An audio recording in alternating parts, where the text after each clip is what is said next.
poeta dijo que hubo una época que el mundo se volvió loco y que debían quedar suficientes registros históricos para que nunca se repitiera una barbarie tan inhumana como la que sucedió en la Segunda Guerra Mundial.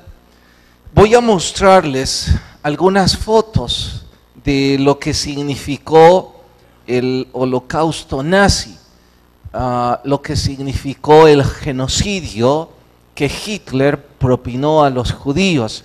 En la información en internet dice que se debe tener cuidado, dame volumen Luis, que se debe tener cuidado que los niños no vean estas imágenes porque el contenido es fuerte y puede ser impactante. Son tan viejas y con tan poca tecnología que es difuso, así que de todos modos, como somos todos adultos, yo espero que el riesgo sea mínimo. Empezá a correrlas, por favor. Les voy a ir narrando. Este es un judío que está siendo pisoteado por los alemanes, simple y sencillamente porque estaba llevando la cruz de David en el cuello. Continúe. Este es uno de los cementerios colectivos. Era un placer para los nazis darles el tiro de gracia y ver cómo la sangre del cerebro salpicaba por todas partes. Siga.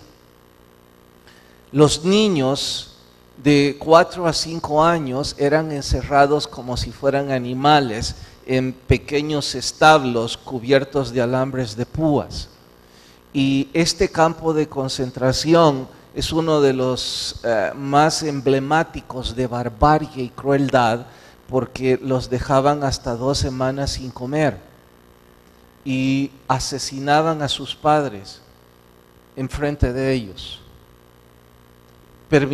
Los ojos de esos niños están desgarrando su alma porque ven a sus papás siendo asesinados por los nazis. Siga. Esta es la escena contraria, cuando las mamás de esos niños están siendo asesinados. Continúe. Estos sacos son del cabello de las mujeres que son asesinadas, como si fueran animales, les cortaban el cuero cabelludo para luego reciclarlo. Continúe. Uno de los líderes religiosos torturado por estar orando a Dios. Siga.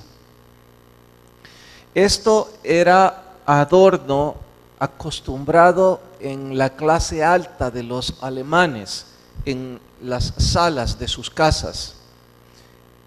Eran las cabezas de judíos asesinados, pero literalmente la cabeza. No es que era de cemento, sino que la procesaban con químicos y ellos sentían un placer que la gente entrara a su sala y vieran que ahí estaba la cabeza de un judío. Siga. Parte de los hornos en donde incineraban. Continúe. Este es uno de los cementerios colectivos. Vea sus cuerpos. Literalmente, cerca de 6 millones de judíos fueron asesinados. Significa que si se tratara de nuestra raza, El Salvador habría sido exterminado. 6 millones de judíos. En cerca de 10 años, un poco más, poco menos. Siga. No sé si logran divisar, pero lo que esas mujeres desnudas llevan en sus brazos son a sus pequeños bebés. Están siendo llevados al paredón para fusilarlos, a sus bebés. Y las desnudaban para que el grado de crueldad y tortura fuera mayor. Ellas se abrazaban de sus bebés y las balas los atravesaban a ambos. Siga. Experimentos con judíos. El grado de barbarie llegó a tal grado que los médicos creían que así como la ciencia puede tomar ratones para sus experimentos de genética, los judíos eran peor que los ratones. Y todas las deformaciones que ven en estos niños es porque eran parte de los experimentos. Los sometían a radiación, a químicos. Siga. Este es uno de los doctores más famosos que se deleitaba en ver asesinados a todas esas cantidades de judíos. Siga.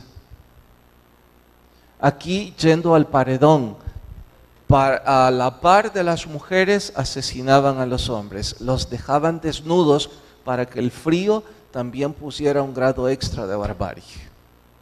Siga. Asesinados cuando querían huir. Siga. Hasta ahí. Pienso que es suficiente porque no tengo más tiempo y en realidad entre más avanzo en ver toda esa barbarie, más fácilmente se deprime cualquier persona. Esto no sucedió hace 2000 años, sucedió cerca de 80 años atrás. ¿Lo escucharon? Lo voy a repetir, unos 80 años atrás, fue entre los 1920 y los 1930. Dicho de otra forma, algunos ancianos arriba de los 90 años, no puedo decir que los recuerdan porque la tecnología era casi ninguna, pero habrán oído sobre la Segunda Guerra Mundial y sobre toda esta barbarie. Usted debería estarse preguntando, ¿por qué tanto odio de parte de los nazis hacia el pueblo judío? Voy a explicarles un poquito los orígenes de ese odio. Nazi es un vocablo alemán como una palabra compuesta que significa nacionalista y socialista. Dicho de otra forma, esa era, según Hitler, su filosofía de vida.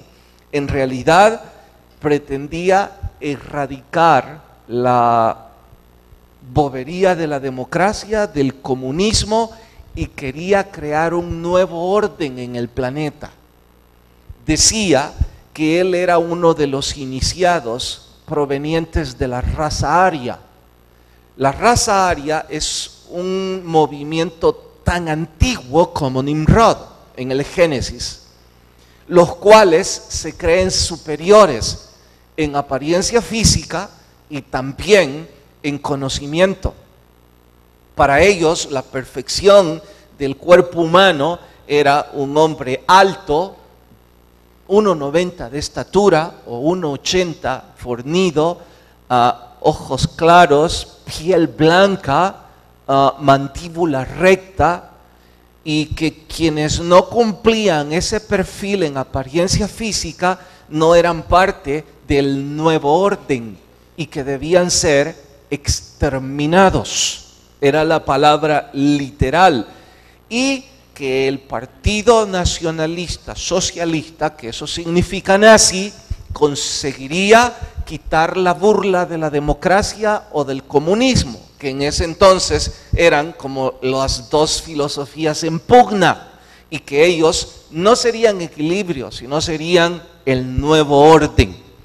Desde luego es un movimiento antisemita, se llama antisem, porque los judíos vienen de sem. Entonces antisemita en español simple es en contra de los judíos. A eso se les agrega que los alemanes desde siempre, bueno, desde siempre es desde los 1900 por ahí, han querido tener un abolengo superior, muy parecido al abolengo de los italianos, al de los romanos. Bueno, los italianos, su abolengo es Roma, un abolengo como el de los franceses o el de los británicos. Todos ellos tienen cientos de años de historia, de monarquía, de dinastía, de nobleza, de grandes ejércitos, hombres emblemáticos como Bonaparte, como los Césares, etcétera, etcétera. Pero de los alemanes no existe dicha historia. Dicho de otra forma, los historiadores dicen que jamás fue una superpotencia como en su momento Rusia, Japón o cualesquiera de ellos.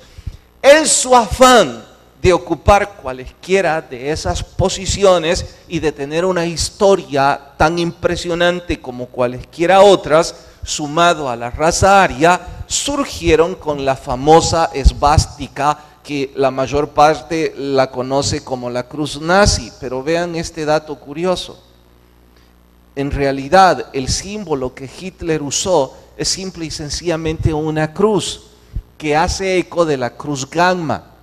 Y simple y sencillamente hace esto, mire. Y esto significa que es las agujas del reloj.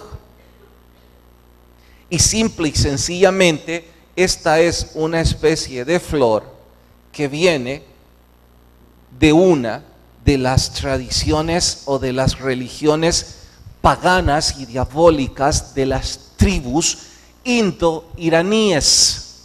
Se les llama indo-iraníes porque la historia encuentra vestigios en la cultura hindú con Buda y cualesquiera otra de sus ramificaciones, pero que también encuentran datos o registros históricos en la cultura iraní. Entonces, su símbolo tiene que ver precisamente con religión pagana y con el credo religioso de las tribus indo-iraníes. Oiga, ¿y todo esto qué tiene que ver? Los nazis para los 1920 culpaban a los judíos de haber perdido la Primera Guerra Mundial.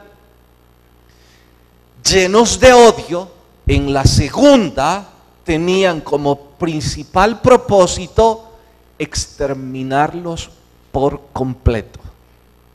Y por eso asesinaron a 6 millones de judíos.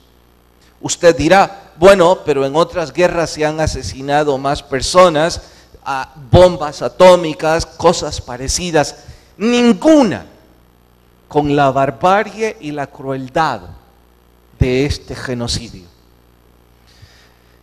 ¿Qué tiene que ver toda esta crueldad con lo que estamos estudiando?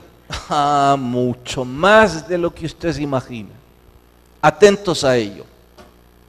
Antes de ir a nuestra historia, como último dato, ustedes pueden encontrar más de lo que yo les he resumido aquí en cualquier buscador electrónico o en cualquier libro.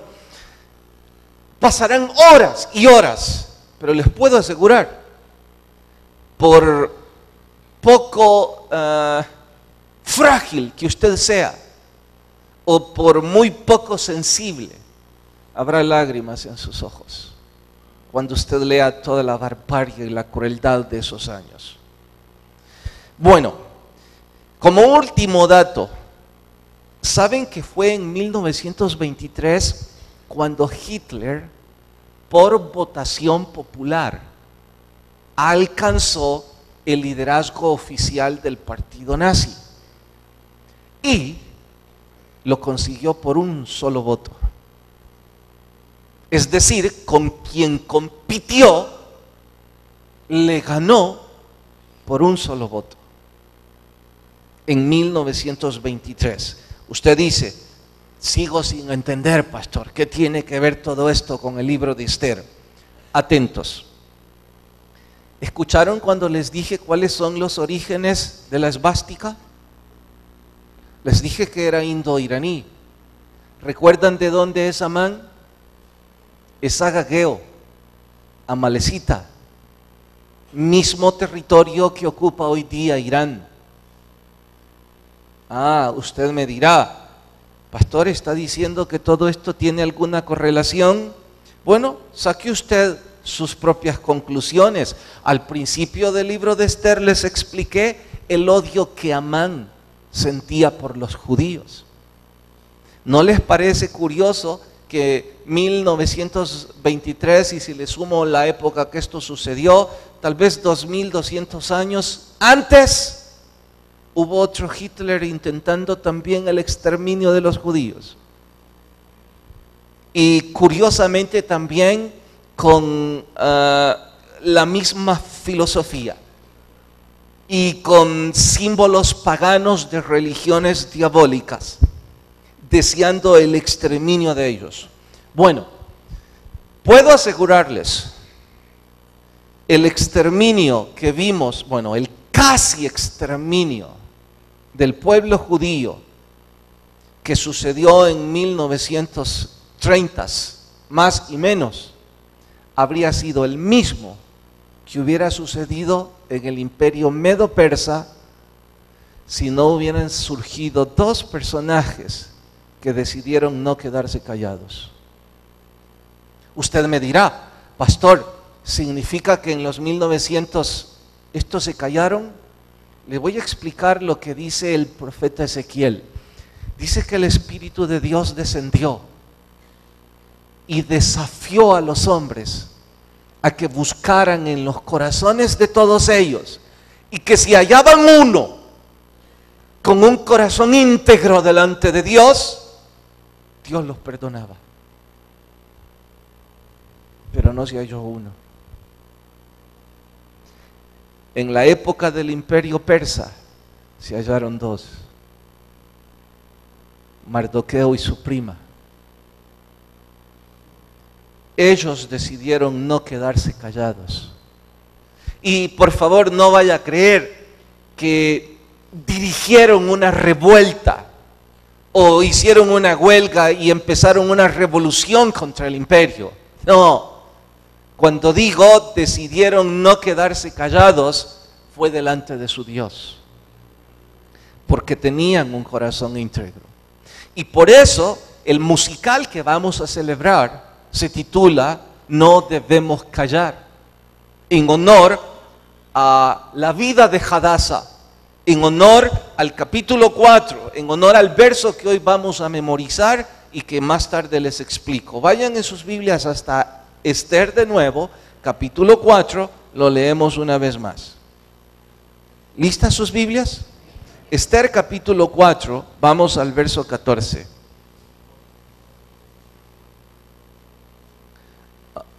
¿Listos?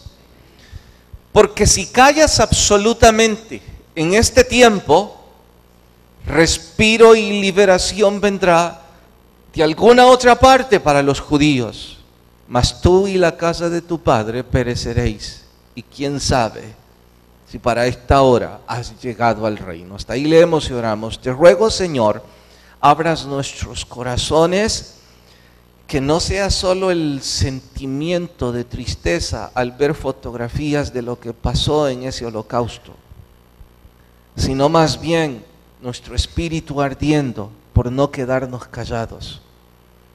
Padre, por favor, dame gracia para poder ser de instrucción a tu pueblo. Pedimos tu bendición en el nombre de Jesús. Amén. Bueno, cerca de la ciudad de Hollywood hay un museo de los judíos en relación al holocausto nazi.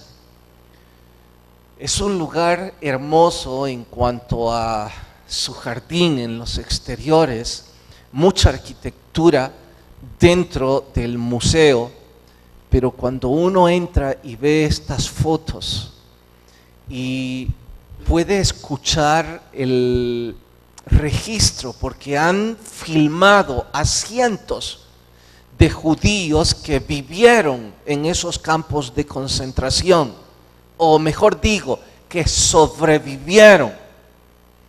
Puedo asegurarles, cuando uno sale de ese sitio, sale con cierto estado depresivo, preguntándose, ¿por qué puede el hombre llegar a extremos de barbarie tan terribles, llenos de tanta crueldad?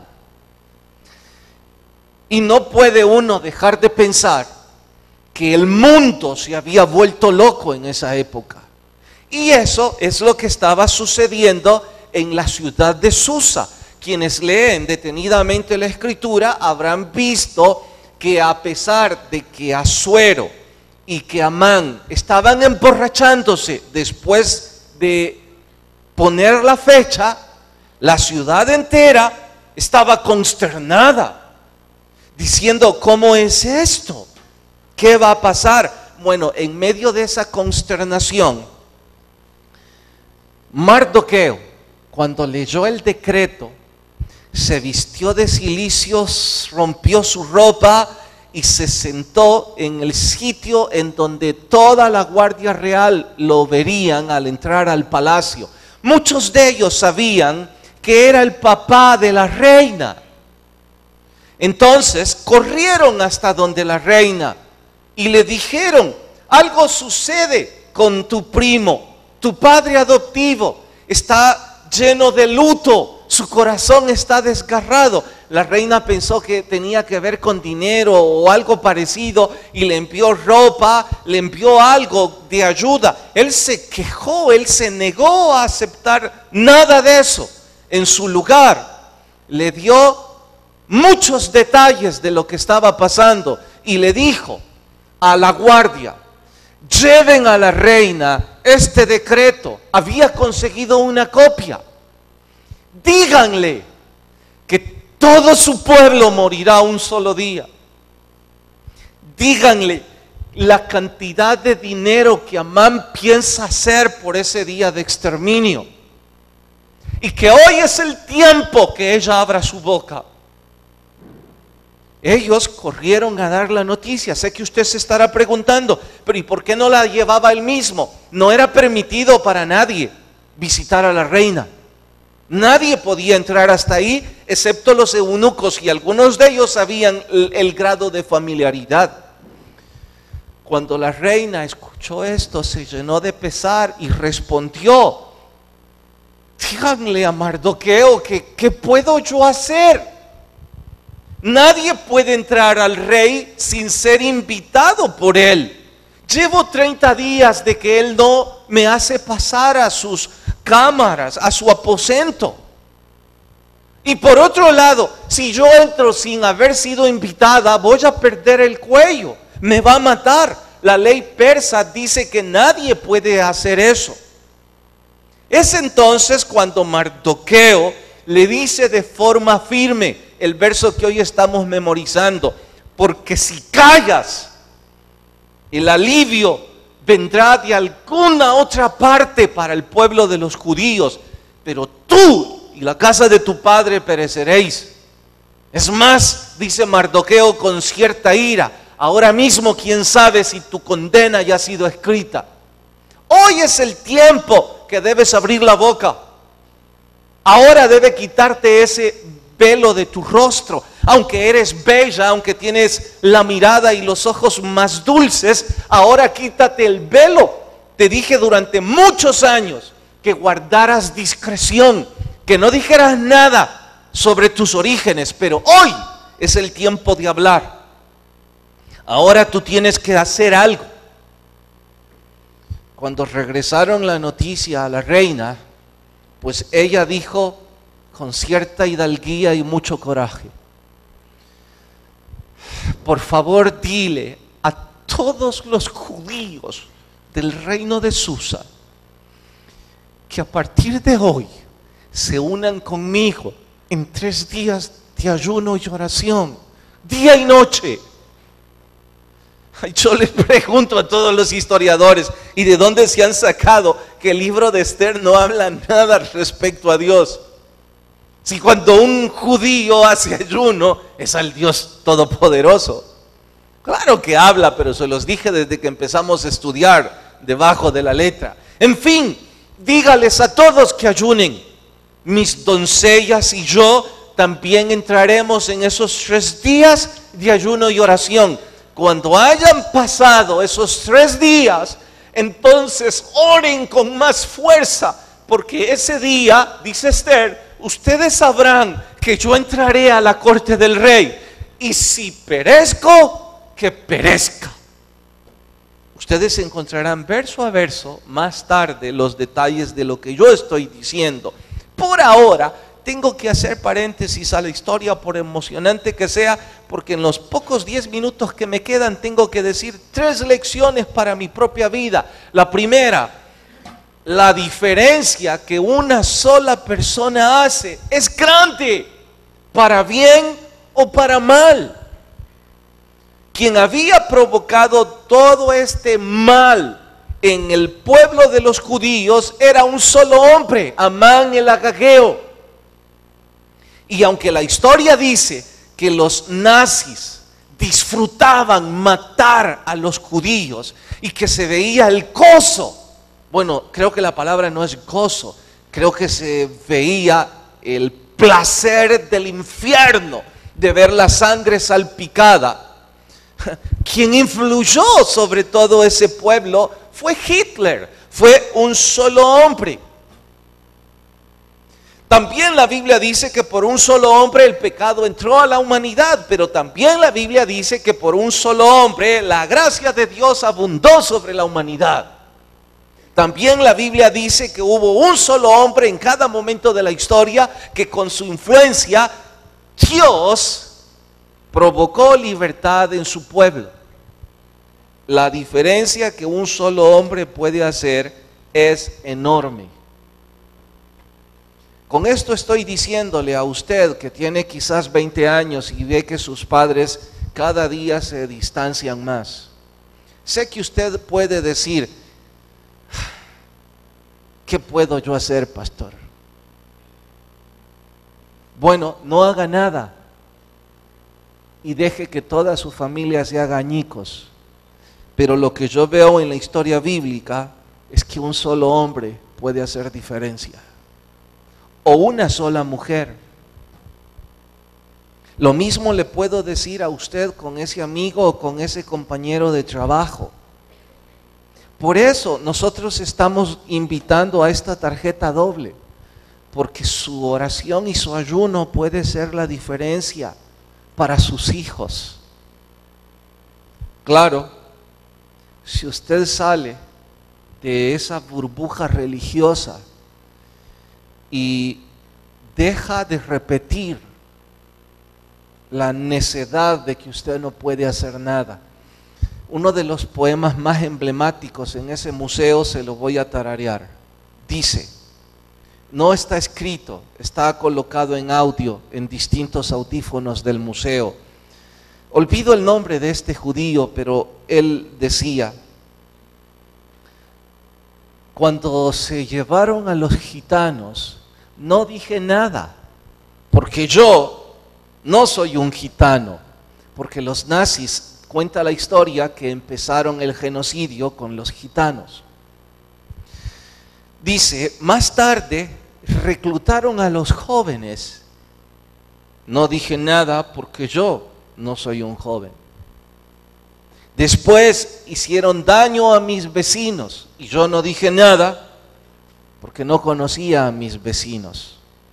Más tarde, cuando perdí a mis hijos, no dije nada porque ya no tenía fuerzas para decir nada.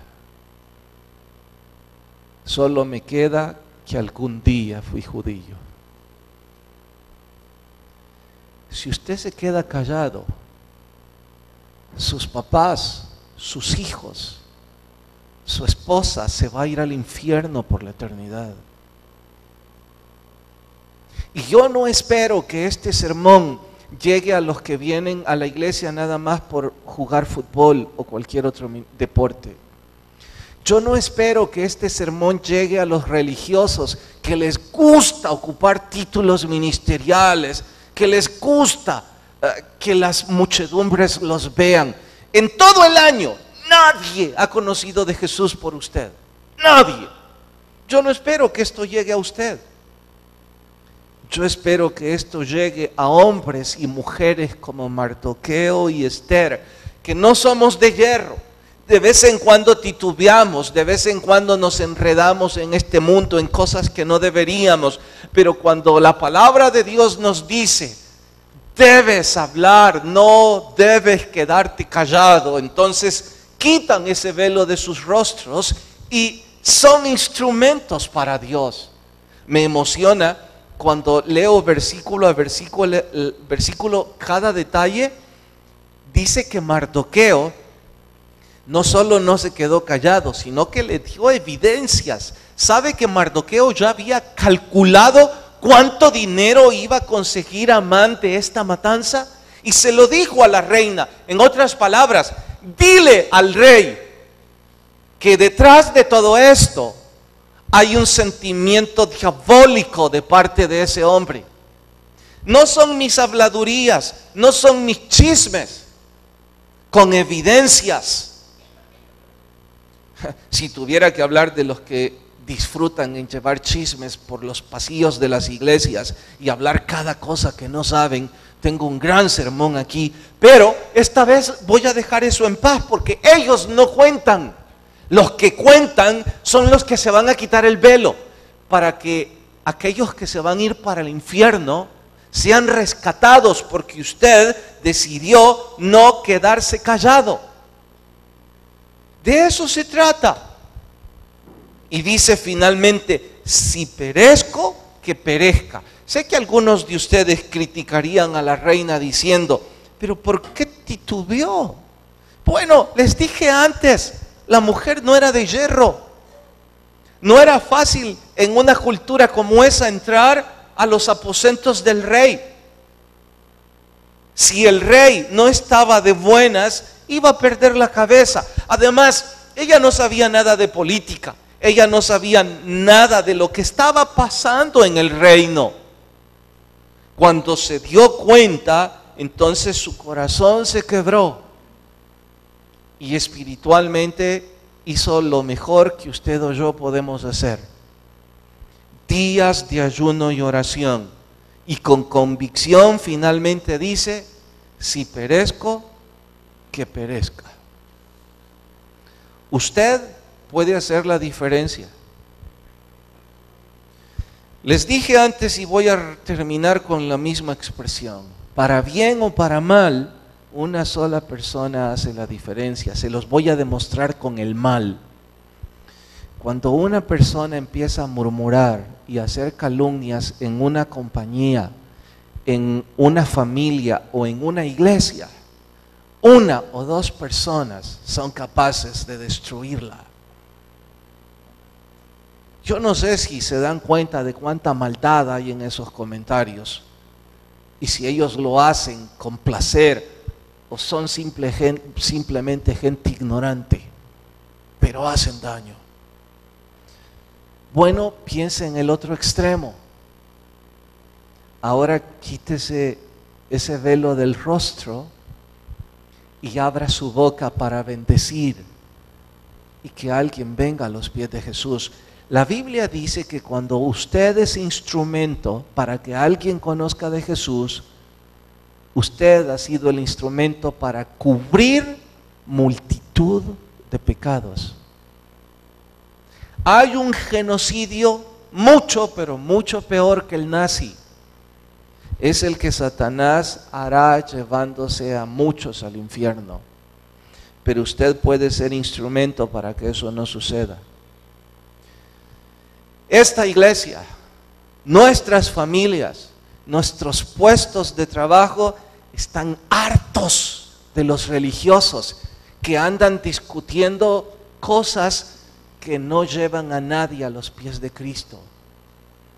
Pero esta iglesia, nuestras familias y nuestros puestos de trabajo necesitan hombres y mujeres como Mardoqueo y Esther, que quiten ese velo de sus bocas y sean instrumentos para que otros oigan de Jesús. Las fiestas cualesquiera que vengan en buena hora, ninguna tiene valor si usted o yo no quitamos el velo y le hablamos a alguien de Jesucristo.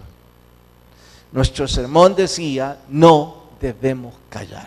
Inclinen sus rostros y oramos. Señor, gracias por tu palabra y lo que ésta instruye en nuestras vidas. Aunque esas fotos son terribles, más terrible será toda esa tortura en el infierno por la eternidad. Y es triste pensar que hay cristianos que están ocupados en cada cosa, pero no en pensar quién viene a Jesús. Ni siquiera les importa. Me pregunto si son cristianos. Es más, creo que quizá no lo son. Porque alguien que ha encontrado salvación, ¿cómo puede callar una salvación tan grande?